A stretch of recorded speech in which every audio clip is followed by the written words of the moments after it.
Welcome back to another episode of the Resellers Mindset Podcast. My name is Mike, also known as the Used Book Guy on YouTube, along with my friend and fellow full-time reseller, Johnny B. We help people start and grow their reselling businesses from the ground up. We also have a weekly Zoom call and private Discord for all YouTube members. Head on over to youtube.com/usedbookguy to join the channel and gain access to the full-length podcast, Zoom call, and private Discord today.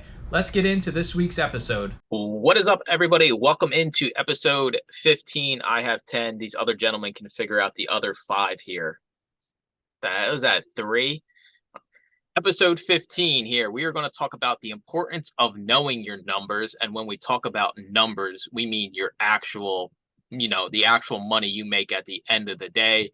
You see, we have our first guest here. Paul is basically the numbers man. He kind of was like a blessing in disguise to myself, at least this past year, because he's real good with understanding numbers and how to basically get to your bottom dollar when it comes to this. So, Paul, you want to give a little introduction of who you are and what you do?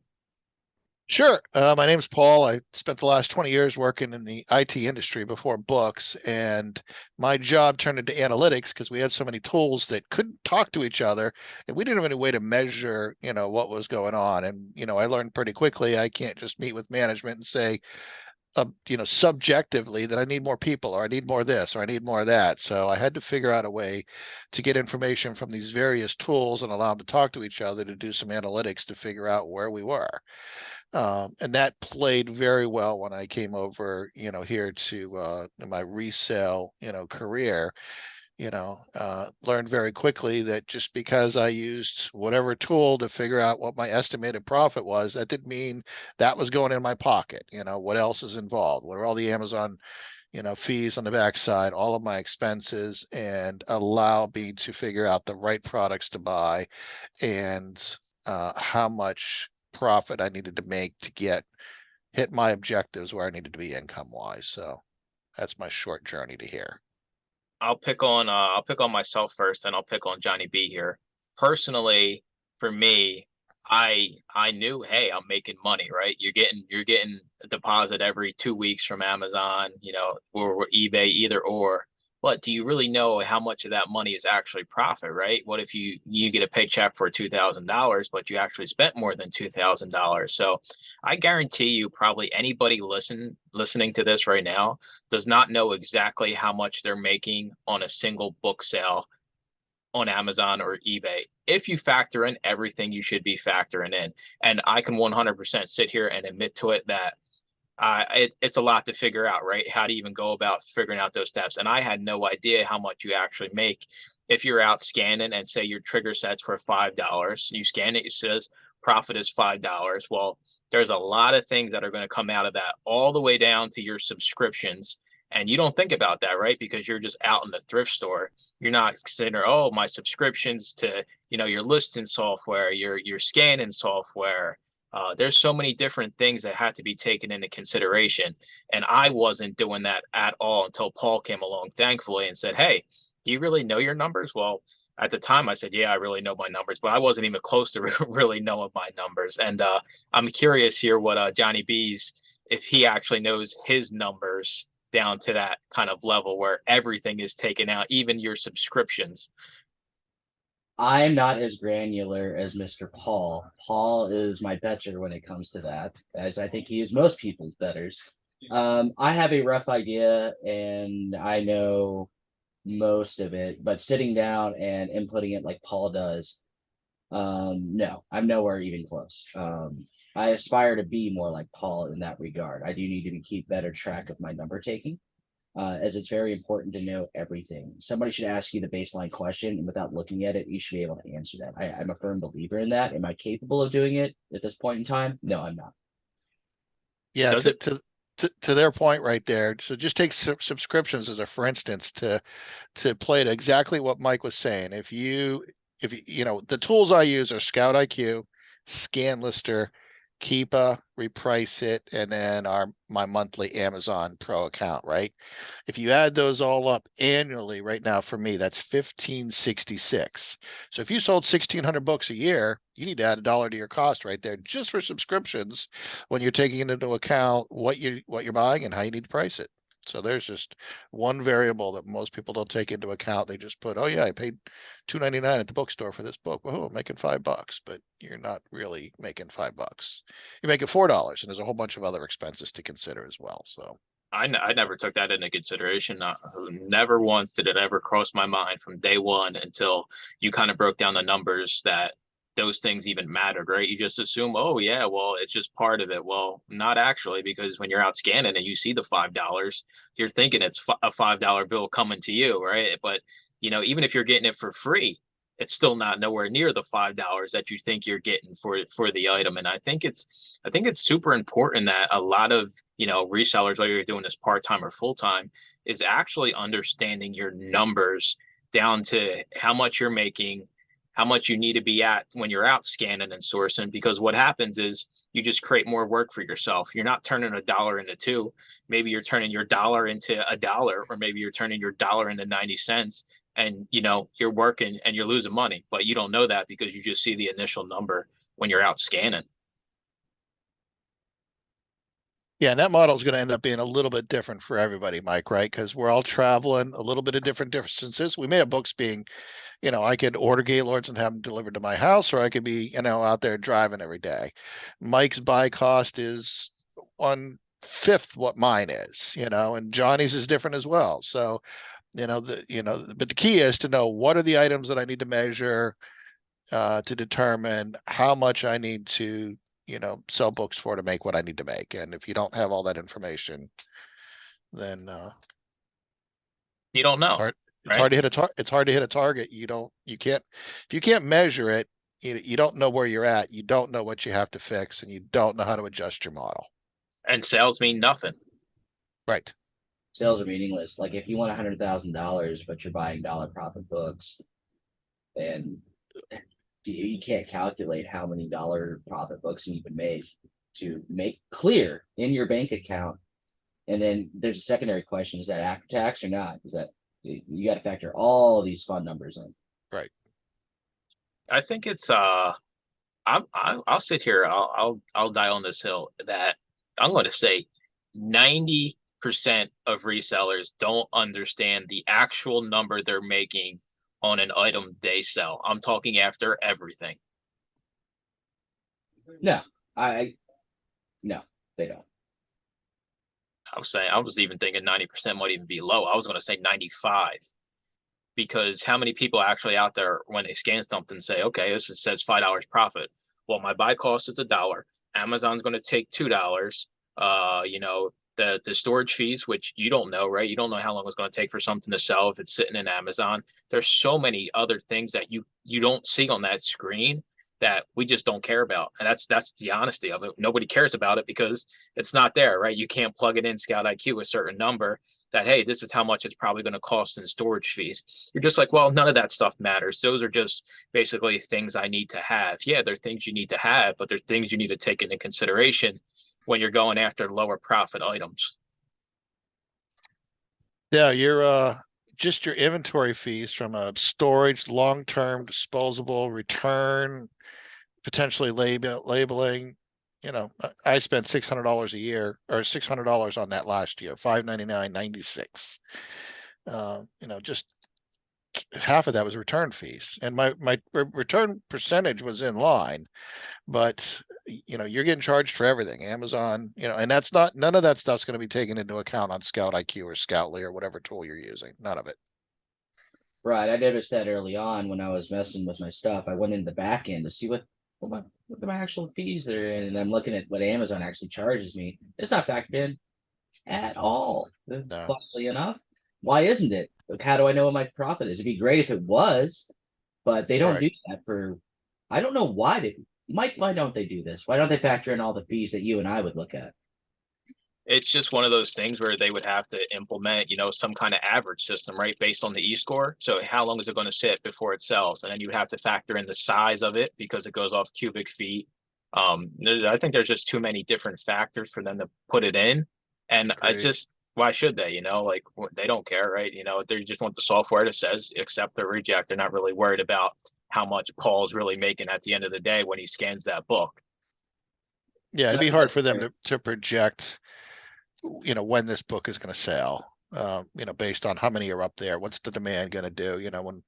When we look at Keepa or whatever you're using, whatever tool you're using, this book is somewhere between brand new high demand and in death throes where it's, FBM $5, or less. And it's somewhere in that cycle. And the day you scan it is not the day it's at Amazon too. You got to consider, right? It could take, by the time you box it and get it there, it might be received in 4 days. It could be 3 weeks or nightmares. I've seen lots of people going, they haven't checked all my stuff in yet. It's been a month or two. So, your book's they're not necessarily always going to sell at what you're seeing this moment. Sometimes they can be more, but generally it's less. Yeah, a lot of the times it's usually, at least I would say 10% less because your repricer, if sure, you're going to have your one-offs where it goes up or it sells right away. But for the most part, you're always selling at least 10% less. Your repricer is going to take at least a day or two to get you the sale. And if it's a little, slower moving, you figure if we're repricing 20 times a day at a penny, that's 20 cents a day per book. So if you just compound that over how much you have in inventory, you're talking, hundreds of dollars over time, depending on how quick something is going to sell.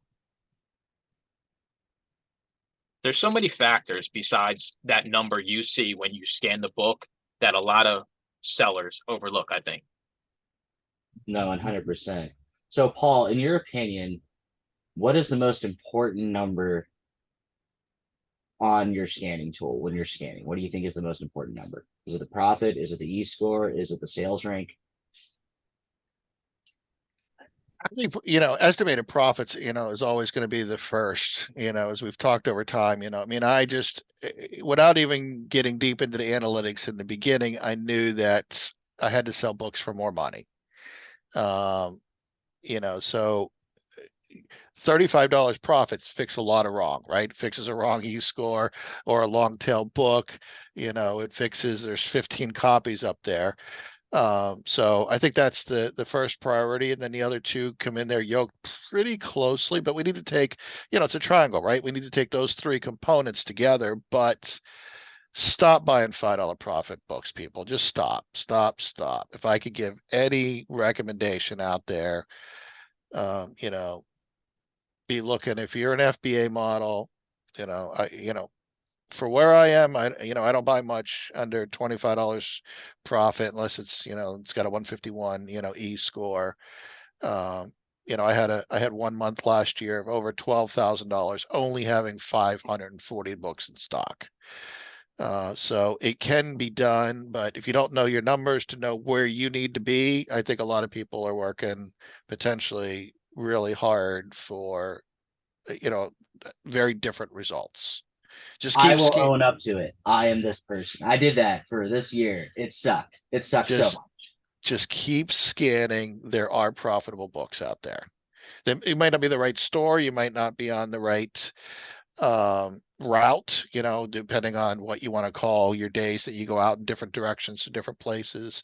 And it may take you a quarter to figure out what are the right places for me to go to buy books at. It's not instant. We all know that. You don't just start this business and you're making money tomorrow. But if you figure out the right locations and just scan books, raise that profit number, Johnny, I think that fixes a lot of wrong, to answer your question. I think so too. So, well, I guess I'll bounce it over to Mike. In your opinion, what are the most important numbers? Just like I asked Paul there, what do you think is the priority when scanning? Is it the profit? I mean, it has to be, right? But I would contest that, the sell through matters just as much, right? But the Right. profit is the ultimate driver. But it's like, if something's a super slow mover and the profit isn't, or the profit's there, is it worth taking a risk on that? Or if it's the other way around, the e-score is super low and the profit's super high and you send it in and it never sells and it sits there for 5 years, all the fees you've accrued on that, then all of a sudden it doesn't make it worth it. It's like you got to find a balance between both of them for it to make sense. And I mean, I just kind of think about, let's break down, a $5 profit book with no buy cost that you scan out in the thrift store today. So you see the $5 on Scout IQ, whatever scanning app you're using. So that's going to take into consideration the base FBA fee, right? So the basis FBA fee is out of the way. They're going to factor in your storage fee, right? For however long that is. We all know the fees are going to continuously go up. We're kind of in that situation now where fees are going to be going up here this year. So it doesn't take that into consideration. Your buy cost, because most of us use zero buy cost because everywhere we go is a different buy cost. So that's another thing we got to take into consideration. And then your subscription fees. Honestly, I would say you probably make around $2 if that's on the high end on a $5 book, if you're taking into consideration every single thing that's supposed to come out that you're not thinking about. Fuel, wear and tear on your car. There's a lot of things to consider, in all this. So let me ask you this, Paul. I mean, you kind of mentioned this 151 e-score. Would you pick up a $5 book with a 151 e-score? No, absolutely not. Really? I like it. Absolutely not. Now, if Nope. you had, what's the minimum you would pick up on a 151 e-score? $15. $15. Wow. Because there's a lot of demand and there's a lot of jokers out there that are just going to undercut. Now the repricers hit those, it's going to get undercut, profit wise. And at some point the demand is going to come down. So $15. I still got to handle it. It's still my time. I'm still out there driving. I don't even give it a second thought these days, Johnny. And a year ago, I would have snapped that book up in a heartbeat. Nope, $15. So I'm going to ask you the same question, Mike. 151 e-score. It's going to sell, man. It's going to sell. What's the lowest you would take? In my defense, I have not been living the Paul life long enough to Neither be have able I. to My leave number's gonna be half the number Mike says here. I'm gonna say I'll say $7. See, I'm picking mine up to $350. I mean, it's crazy to think about though, right? We all have completely different things, and Paul's talking about, he sold the half amount of books that I did. So he basically labeled half the amount of books, paid up half the amount of stickers, selling books on Amazon, and basically made the same amount of money as me. So it's crazy to think about when you really start looking at the numbers. Just because something's profitable doesn't mean you should buy it and try to sell it. That's 100% not the right way to look at it. You should be analyzing what you're sending in and have a business model that makes sense. Because if you just go in and buy everything that's green, even if you have Paul's triggers, you're still going to be buying stuff you shouldn't be buying, right? You have to analyze every single book. And I've been getting better at doing this because previously I was just like, oh, it's an accept, throw it in the cart. I'm not even looking to see what's going on with the screen, with the offers. We all know the FBA offers get way out of line sometimes. So there's a lot that goes into it, kind of that I used to overlook. And now this year I'm trying to pivot and be more smart about my time, my money, and the bottom line. So basically you create less work for yourself, but you make the same, if not more money. No, I agree. Now, Paul, your model that you've been working with is essentially anti-bulk model. It's very choosy on what you pick up. Now, thinking about your own business here, if you were to scale up what you did in bulk, how would you envision that working, like with employees in a factory kind of deal or a warehouse?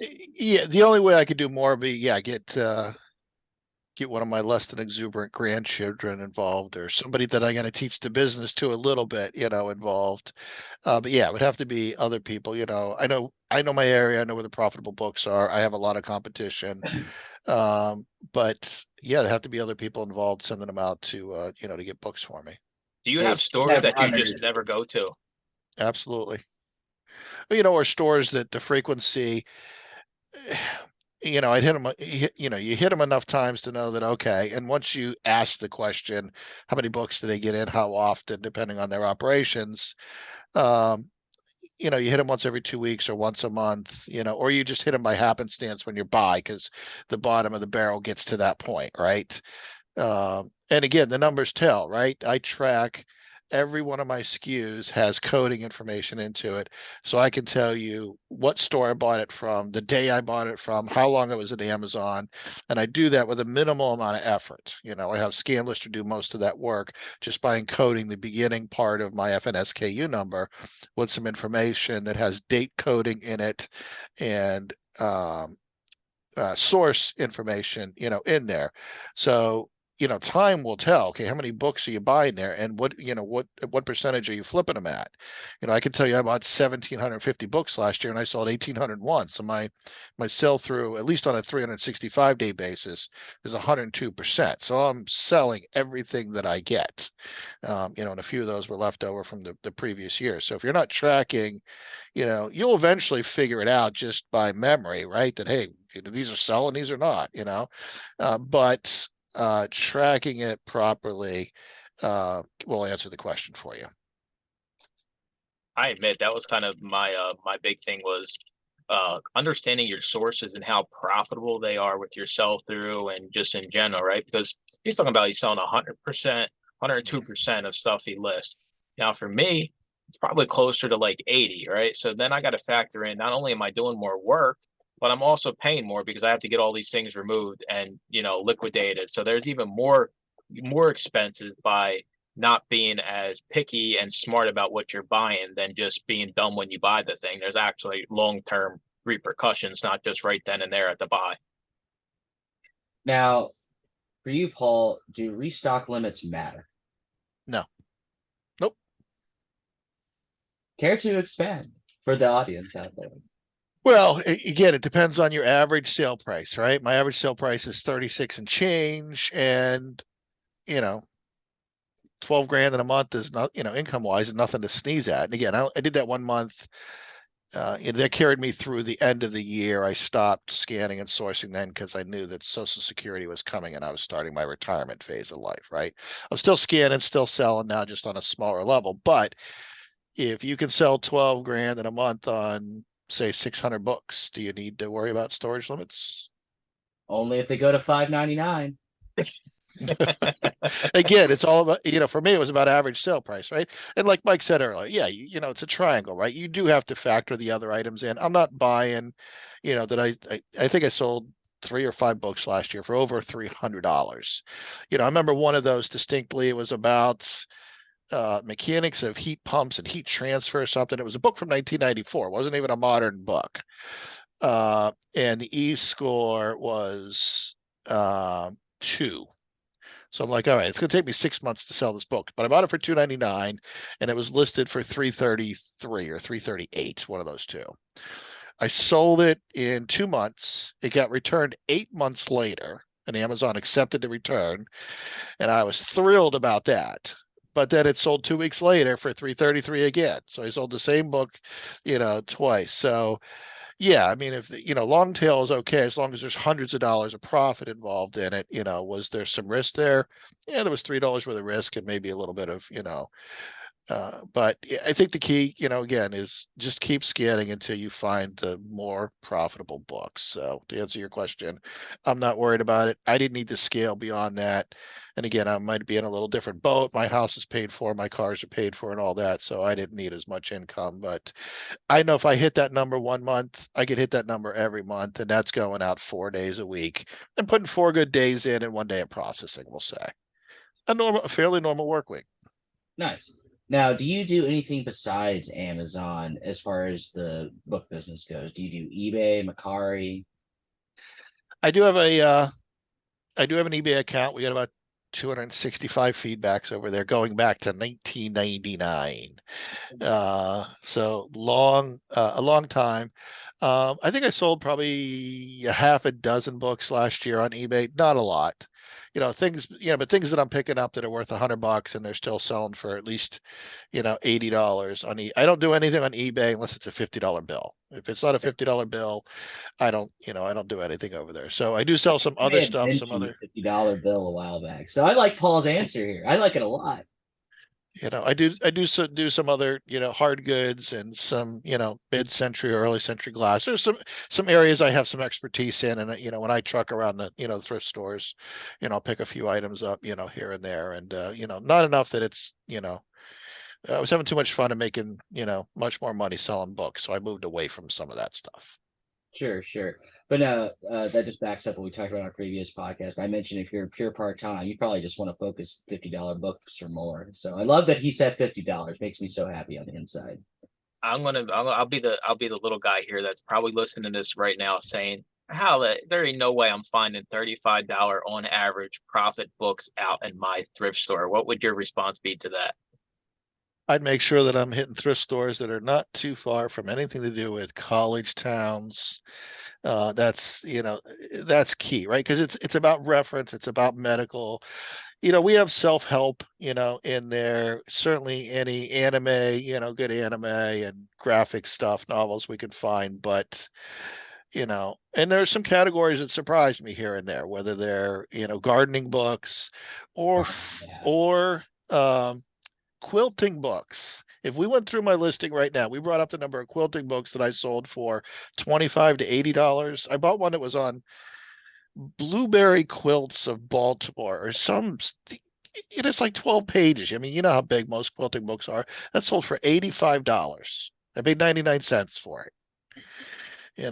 So there are some categories that could surprise you, but in my experience, if you don't have densely populated areas, the thrift stores that are in more college areas have better books because in the end, we're not buying fiction stuff, right? Most of it is reference or teaching, or it's it's a vertical about guns or, war can be decent, when you scan, through those.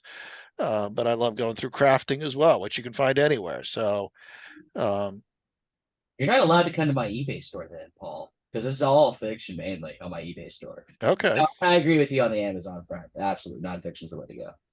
So get better sources is what this whole thing sums up to. How spend enough time in your thrift stores uh, to make sure that you're getting the books when they first come out, because you don't know how unless you see them, you don't know who else was there, right? Or how many, I think Reezy Reese said once, if you go there all the time and you're not finding anything, it's because one of my ninjas already knew what time the books or whatever was going to be out, and he already snagged them.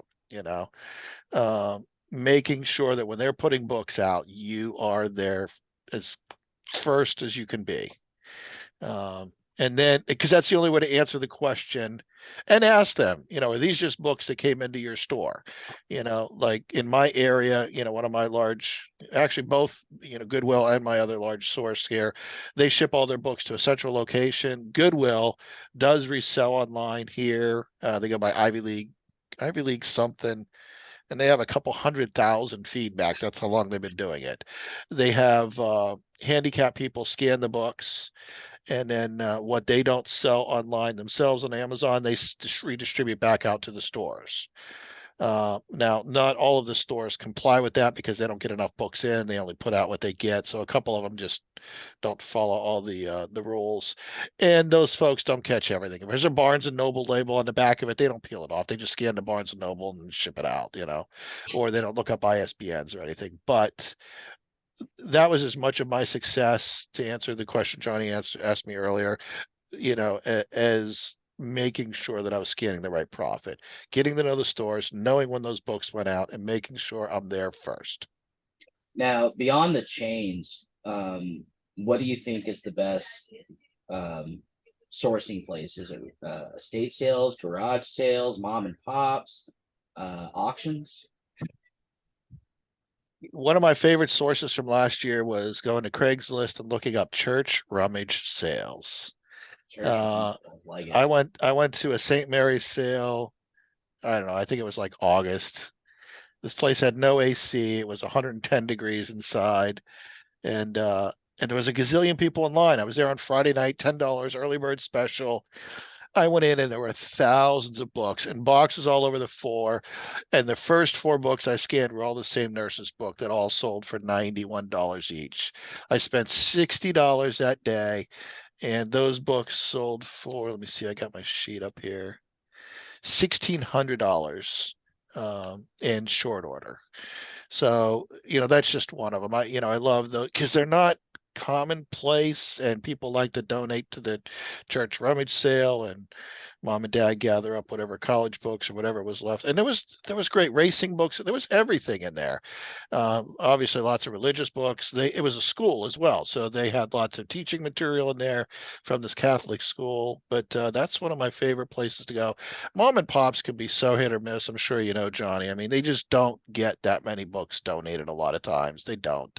So I tend to hit them along the way, occasionally in between, my other stops, or just ask them some questions about when they put them out, or hey, if you get a donation of books in, would you mind if I leave your number? I leave my number for you, and if you gave me a call, I'd gladly come over if you get a couple of boxes, worth of books, and that's worked out. Just they'll let you know, hey, somebody just dropped off a truckload of books, and you go check them out, as time permits. But for me, 98% of my books come from two big name chain thrift stores. Now, I'm glad you mentioned the church rummage sale because one of my best little pickups this year was a pastor who died. I got his personal library, his church library. And after I was done packing it all, my truck was fully loaded down. She comes out to me, the lady who was selling me all the stuff. It's like, you want his bookshelves too? I'm like, yeah, I do. I still got it. These are custom built by him. They're like 8-10 foot Wow. bookshelves. I'm like, I don't know how I'm going to put it on the truck, but yes, I'm going to take them. Nice. So when you figure out your number, right? So say, you go down this rabbit hole like I did, and you actually break down your numbers and you see exactly what you're making, what you're losing, it's gonna blow your mind. Every single person that actually sits down and looks at that number, hey, I'm making 80 cents per book, even though when I'm out scanning, it says $5. It's gonna make you think completely different about your business and your business model. And I know it's hard to sit here and think to yourself, wow, there's no way this works at that level, but clearly it does because Paul's proof of it. So, and there's many other people out there like Paul that don't have nowhere near the inventory that we carry and are making a whole lot more money doing a whole lot less work when it comes to Amazon. So you gotta get in your head, sure, you can do it, my way and try to send in thousands and thousands, but as fees increase, your margins get slimmer and slimmer and slimmer, and you're not turning your dollar into $5 anymore. You're turning your dollar into $1.10, and unfortunately, that's not sustainable in the long run. You No, know, I the other agree cool, with that. the other cool thing about knowing your numbers, Mike, the peace of mind you have when you know that you can go out this week and you follow this model and you will make money. Period. Not to worry about it. If I Yeah, scan books at my model, I will make money. guaranteed. Guaranteed. You don't even got to keep track of your numbers. You just do it once and figure out where you got to be. That's why I built the spreadsheet that I did, that it requires so little maintenance. You just, you enter your receipts and you send your books in, and then you download an Amazon report that the query will automatically pull in for you. And now we have it set up so that it'll merge years for us, and we can look back across time, and the answers are right there. So, what do you see the evolution of your model doing, or is it just going to be? This is the model, never needs to change? Well, of course, it potentially would need to change. Because Amazon's model isn't what it was 20 years ago or what it was 5 years ago. And they're going to dictate how we need to morph. Things are a little different in my world too. Now that I'm collecting Social Security, I'm going to keep things around $1,000 a month, which means I'll work a couple of days, something in that range. Do another grand a month for my wife on the eBay account. I switched it over to her name before the beginning of the year. So yeah, and even if I only make half of that, I'm still, Social Security more than covers all of my bills and then some. So, yeah, but I'll still certainly keep up on it, stay part of the group, and as I do anything I can to help anybody out in the group. So. No, you've gone above and beyond, and all the work you've done for the group, Paul, is highly appreciated. So thank you. Oh, you're welcome. Yeah, last week I even drug one of the guys on. He's like, "Well, I'll try and figure this out." I'm like, "I got my room open, dude. Get your butt over here."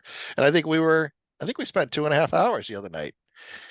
And he's one of the newer guys. It's the best thing that my membership offers, and it's not even mine, right? I got nothing to do with it. It's Paul and his analytics and his spreadsheet. I'm just like, hey, I stumbled across this guy on the corner. He knows a lot of stuff. So I someone think keeps sending you a cut of his YouTube money, right, Paul? Right? That's not why I do it. It's none of us get through life on our own, right? There's no magic book in doing, I don't care what you're reselling, right? You pay for your, you know, uh, you pay for everything that we do, whether it's with your time on YouTube, your time in experimenting, you pay with your money, and figuring this out. So your education gets paid for one way or the other, and people have helped me out along the way, just from a YouTube perspective. And Mike's such a nice guy, and everybody in the group was great. And I'm like, let's do a couple classes and make this work.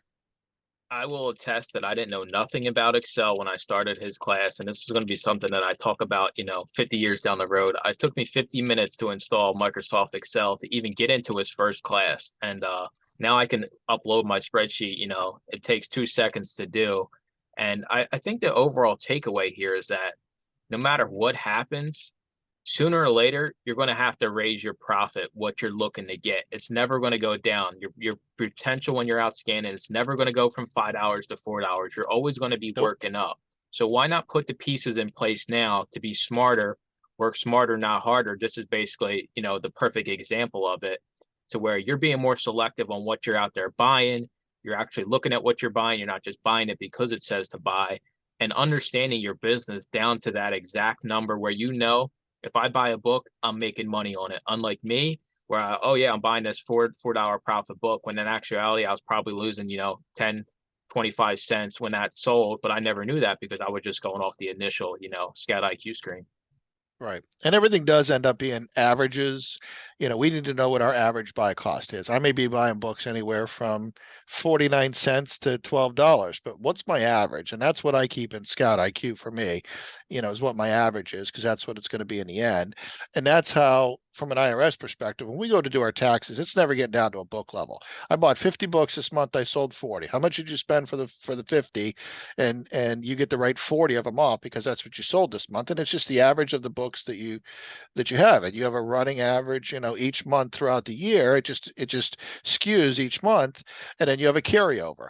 From 2022 to 2023, we're going to end up with X amount of books in inventory at an average cost price. That's just our starting number of inventory. So if we know what the averages are, because your numbers, then it makes making decisions in the fields easier. Maybe not easy, but it makes them easier, because we've all been standing at those books. Do I get this? Do I not get this? It's, and it's on the fence. If it's in my cart and I'm at the register, I'm making money. That's what I want to know. Expensive book you bought this year, dollar wise? $30. Mine was 22. Yeah, 30. And I didn't buy a lot of books over that $10 number. And I think last year it was probably about $25. I bought a Bible that, and it didn't sell for a ton, like 75, but $50 profit is $50 profit, right? It's a high cost of goods for us, but, yeah, those have to be pretty known winners to spend that amount of money on them. And I think for me this year, it was a graphic novel. Nice. I guess I'll tailspin off this question. What is the most you would ever pay for a book? Or does it matter if the It doesn't matter. Doesn't Exactly. matter.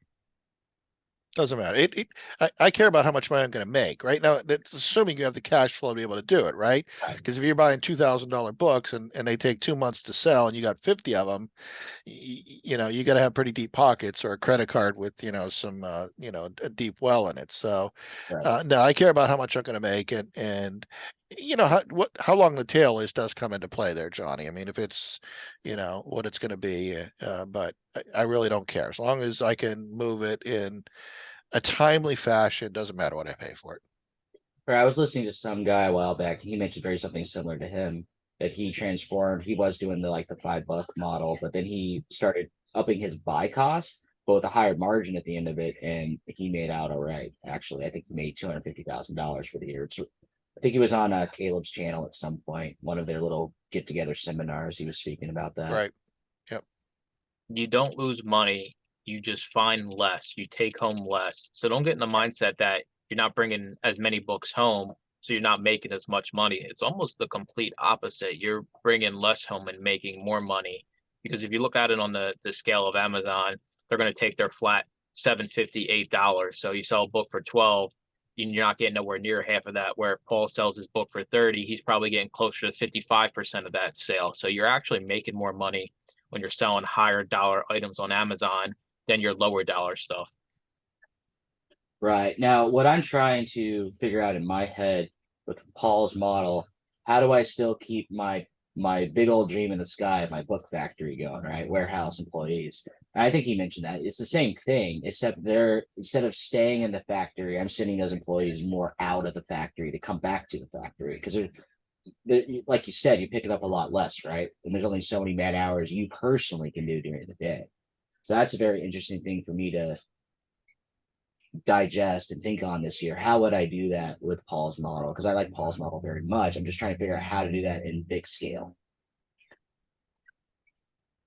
I think we're gonna give our final thoughts here on numbers before we get out of here. So I'll give mine, and then we can go to Johnny, and then we'll let Paul end it off since he's the numbers guy. So for me, like I said, I didn't know my numbers down to the point where I know exactly how much I'm making.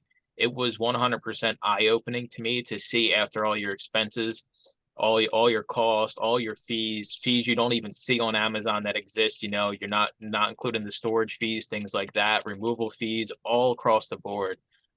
It's going to change your whole perspective on your business, no matter what you're doing, whether you're doing media, anything.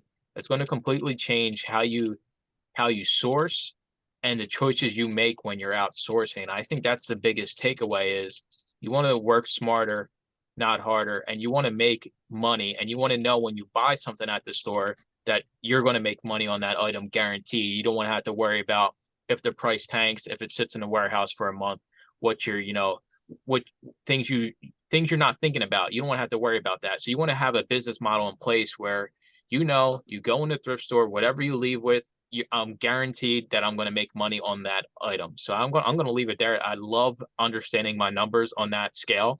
I know it might sound like kind of micromanaging to be like, well, why do you got to know how much you made exactly on every book? But honestly, if you don't know your numbers, for all you know, you're losing money, right? You're just getting the money back or less that you send out, because people aren't keeping track down to that, level of exactly what the sell through is on a book and how much they made on a specific book. So get smart about your numbers. That's my last go ahead with the numbers. So I'll throw it over to Johnny B.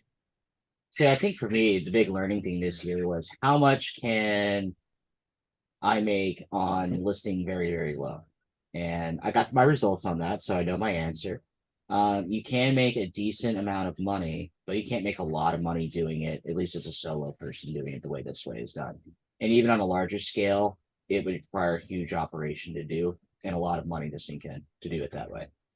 So that's why I'm going to be transitioning after talking to Mike and Paul a lot for a more, again, work smarter, not harder kind of model. And I think that will do me well. I know how to do it at the lower end if I ever need to do it for whatever reason. Like Amazon shut the doors and I'm just stuck with eBay. Well, I know how to play the eBay game. eBay game is a fun game to play, and I'm still playing it. But I'm going to focus more on Amazon this year and using mainly what Paul and Mike's models are going forward. So, see ya. Numbers guy, here we go. The Yes, grand that finale. leaves me. I heard a story way back once, and I forget what the initial topic was, but it's that there's an archery contest held every year for the best of the best of the best, and the world champion's going to be there. And most of the time, when this guy enters the competition, everybody else drops out because they never have a chance. And I tell you that you're going to enter this contest and you're going to beat him without any question. You're going to beat him, and I know you've never shot a bow and arrow. And of course, I'll have to insist that he's blindfolded. And you can't hit a target you don't have. And if you don't know what your numbers are, then you're guessing. And at the end of the year, your wife's going, I thought we were making more money than this, or your girlfriend, or your landlord, or your mortgage holder, whatever. So if you know your numbers and you want to increase your game, it's the only way to go. All right. We appreciate you all listening. Hopefully when you're listening to this on Wednesday, You see Paul here, he's wearing a Cowboys hat. Hopefully the Cowboys have won their game here against the Tampa Bay Buccaneers. So fingers crossed for that. Tom Brady. Go ahead. Unbelievable. This guy's hating on Tom Brady, but it is what it is, right? He knows his number, so he can hate on whoever he wants because he knows at the end of the day, he's making a whole bunch of money selling books on Amazon, and he has a buy cost and an average sales price that we can only dream about having as cherry pickers, right? So get smarter. Maybe you don't take, the full leap today and you go crazy with it and you're looking for $25+ profit items. But I challenge everybody that listens to this to take a step back. If you don't know your numbers and you're in the group, you're in the YouTube membership, just dive into his spreadsheet. He's doing classes again. He's available all the time. All you got to do is shoot him a message, and he'll walk you through everything. And just start being smarter with it. Have a higher expectation for your time, value your time a little bit more, and just get comfortable with leaving $5, $6, $7, $8, $9, $10 profit books behind. It's okay. It's less work for you, and it might be saving you money in the long run because I guarantee you don't know exactly how much you're making on those today. So we will talk to you guys in the next episode. Everybody have a good one. Bye-bye. Thanks for listening to another episode of the Resellers Mindset Podcast. Today's full episode and all previous episodes are available to all YouTube members, along with the weekly Zoom call and private Discord. Head on over to youtube.com/theusedbookguy and consider joining for as little as $2.99 a month.